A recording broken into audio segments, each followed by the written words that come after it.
In this lesson, we're going to be looking over Pythagorean theorem. This is something we've covered before, and you should have covered this in many classes that you've done before.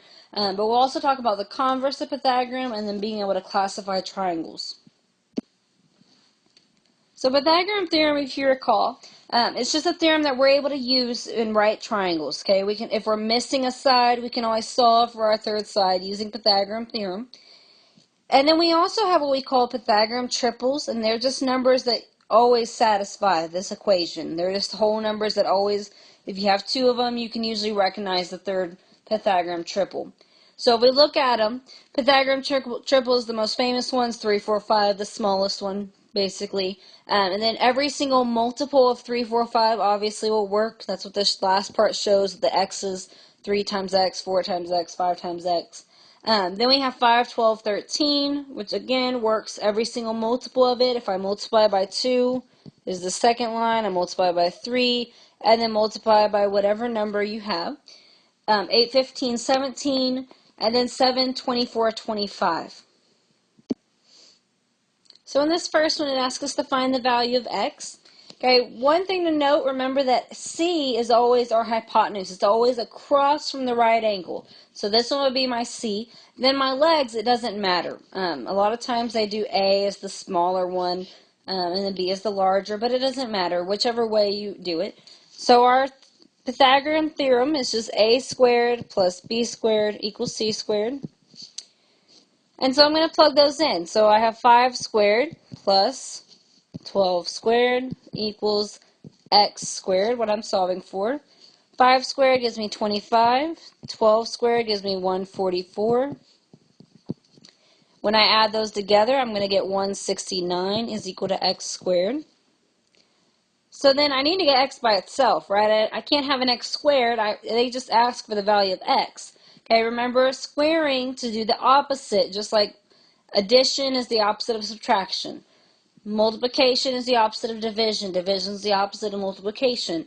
The opposite of squaring is square root. Okay, so I'm going to take the square root of both my sides. I have to do the same to both sides to keep it balanced. And I'll find that the square root of 169 is 13. So that means x is exactly equal to 13. Then it says tell whether or not the side lengths form a Pythagorean triple. If you look at your chart, Pythagorean triple, 5, 12, 13 is right there on the top. Okay, and this next one, we need to do the same thing. You're more than welcome to work it first and then watch the video. So if you need to pause it here, you can. So then I'm just going to start off with my formula again. So I have a squared plus b squared equals c squared. Okay, if I label it again, my hypotenuse is my C. It's always across from my right angle. It doesn't touch my right angle. It's across from it. And then my A and B, it doesn't matter. So my A, I have 7. My B, I have X. And then my C, I have 14. Make sure you don't forget your squares as you go along. A lot of times I see students plug in these numbers and somehow the squares go missing. Okay? Make sure that you leave them on there. So all of these are my squared numbers. So 7 squared, I get 49. I'm going to leave my x squared for now. 14 squared, I get 196. I'm going to first try to get my x by itself just by moving my constants together. So I'm going to subtract 49 from both sides. So I get 147. So then if I take the square root of both sides again, because I need to get x alone, 147 is not an exact square root. If you look at your table from our other lesson on radicals, it's not going to be exact. But whenever you go through all those numbers to divide by, 147 is divisible by 49.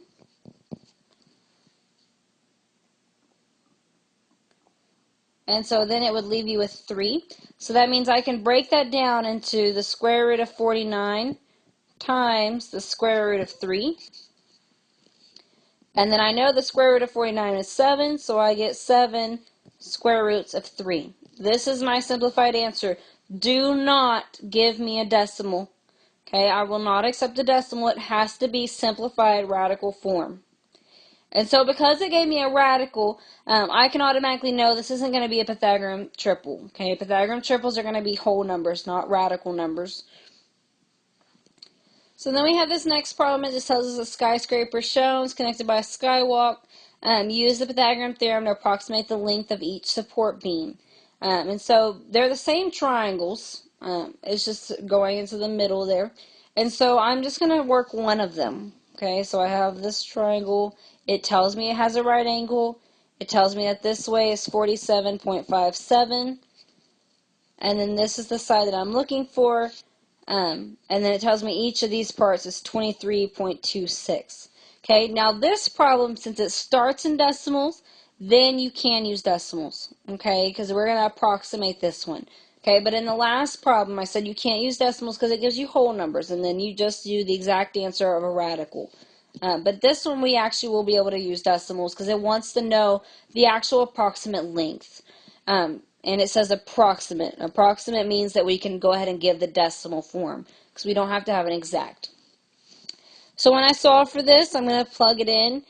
So my C is always across from my right angle. Then I have my A and my B. So I'm going to write out my thing. A squared plus B squared equals C squared. A squared, I have 47.57 squared. B squared, I have 23.26 squared. And then my C squared, which is my X. You could plug in X instead of C. And so this one you're going to need a calculator. Make sure that when you do these, sometimes if you want to put them in parentheses just to make sure that you don't mess up, but just type them in and then square them. And so when I squared mine, these are the answers that I got.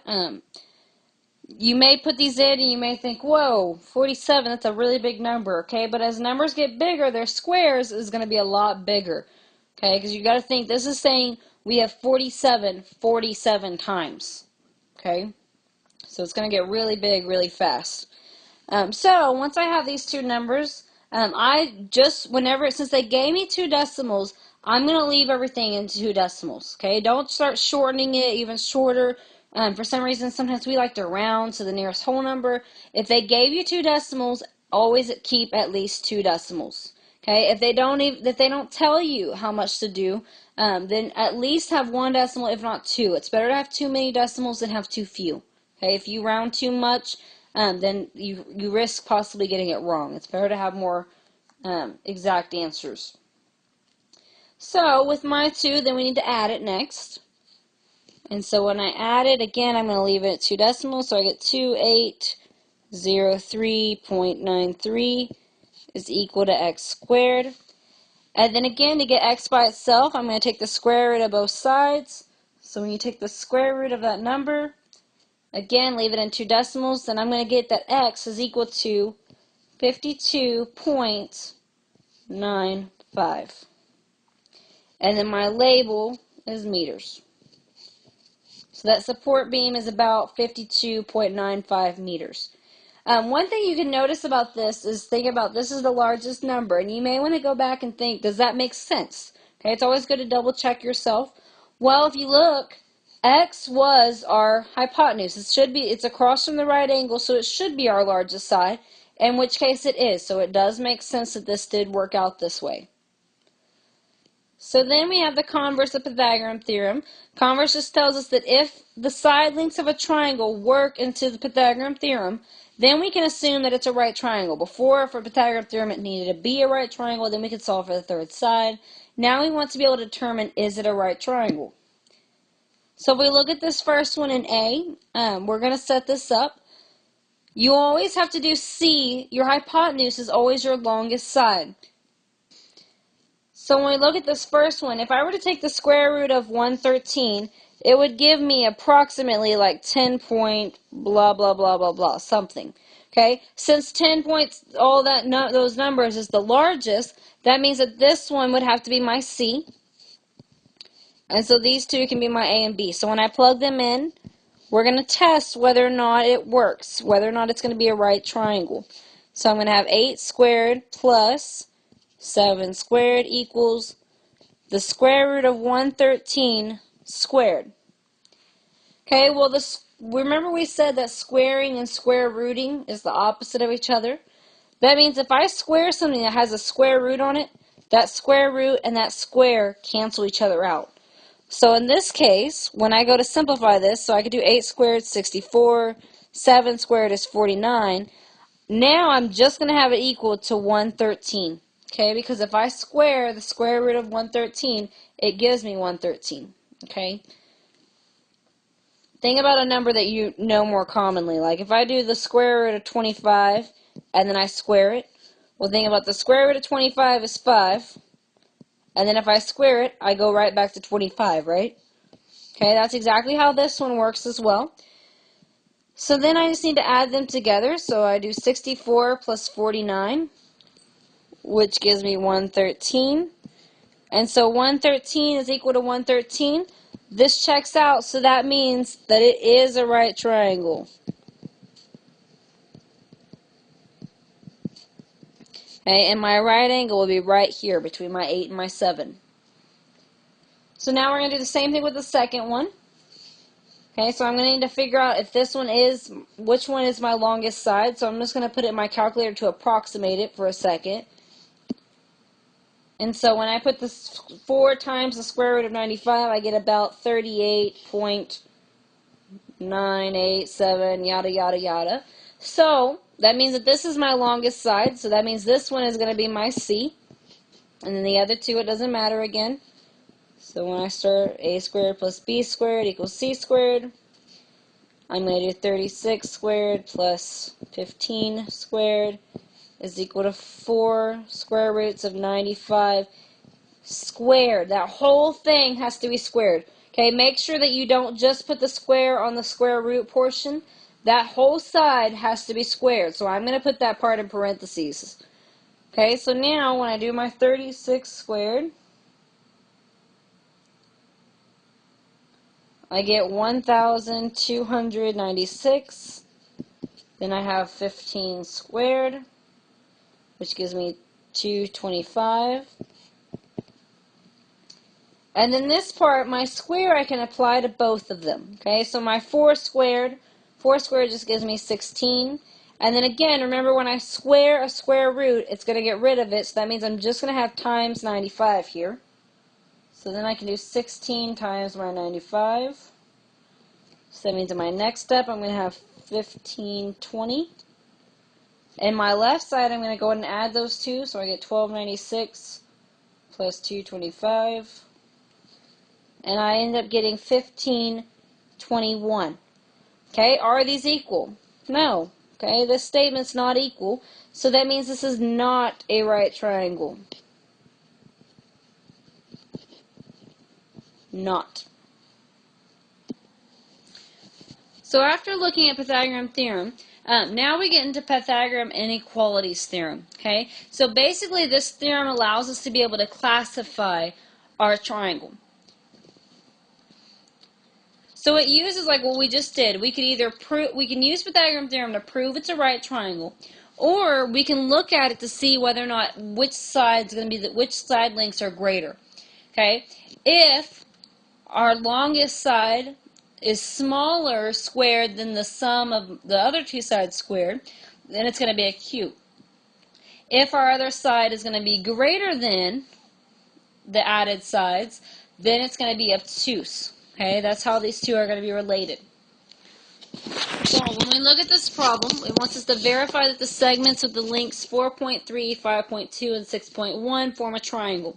Okay, well our largest one's always going to be our C. So we're going to have our A squared plus B squared, but instead of the actual symbol, I'm just going to leave it blank. I'm just going to put a circle because I need to go back and fill it in later. And then I'm going to have my C squared. Okay, so these other two I'm going to do is A and B. My longest one has to be my C. So I get 4.3 squared plus 5.2 squared. Don't know my symbol yet, if it's going to be greater than, less than, or equal. And then 6.1 squared. So I'm going to square each of these. So 4.3 squared gives me 18.49. 5.2 squared gives me 27.04. I'm going to leave my symbol blank. And then 6.1 squared gives me 37.21. I'm going to add my left side here, this 18.49 plus 27.04. And so I get 45.53, 37.21. So my 45.53 is greater than, okay, so that means that my longest side, my C, is less than the sum, okay, of the other two sides of A and B. Okay, my C squared is less than the sum of the A squared and the B squared. Okay, so when it's less than, that means that this triangle is going to be a cube. Okay, and one of the things here, I mean, I'm very used to writing it as A squared plus B squared equals C squared, but if you notice in your theorems, they actually write it in the reverse. And that's just to show, just kind of a way, a lot of times we want to think about the less than being a q and the greater than being obtuse. So if you always write your c squared first, you can start to be able to think about it that way. But it's always just a good idea just to look back at it and just to make double check. Okay, well my sum was actually greater than my c. Which one is that? Okay. So you should be referring to these a lot whenever you're taking your tests, your quizzes, all that stuff. Be referring to which theorem it actually is. And so this is the last example, so make sure that you're doing the monitoring progress. Make sure you're double checking your answers, asking questions if you're not sure on something. And then once you've completed the packet, you've done your practice problems, then you are more than welcome to come to me and we'll get you going on the mastery check, the quiz. But remember that it's only a 5-question quiz. You have to get 4 out of the 5 right in order to move on to the next lesson. If you do not get 4 out of the 5 right, I'm going to give you another assignment for you to start working on and just start trying to point out where you went wrong, what errors you had, and then you'll have to try to take it again. But until you get the 80 on that mastery check, you will not move on to 9.2.